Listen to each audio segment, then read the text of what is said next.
how to get your product key on Windows 11. It's a very easy process, and if you've been trying to do an update to your computer, or you're not sure if your motherboard saves the product key, then you want to get that product key from your computer and your Windows 11 operating system.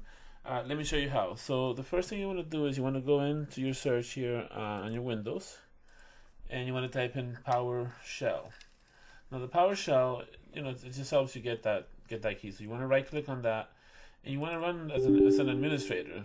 So you want to do, it's going to ask you to put either a PIN or a password depending on what you have. I'm going to put a PIN, and that's going to open it for me.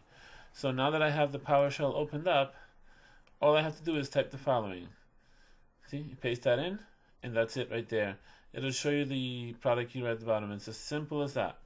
I'm also going to have the text for you at the bottom of this video, so you can actually copy and paste it and do the same thing on your computer and get that product key and save it for the future. This is a great thing to have just in case you want to transfer something to a different computer. I mean, there's just so much stuff. If you're changing the hard drive and you happen to have a computer, although most computers these days do have that, but you can also do it for other things too as well. So if you want to get, I believe you can also do for Office, if you have an old Office program, and you can get it through the PowerShell as well.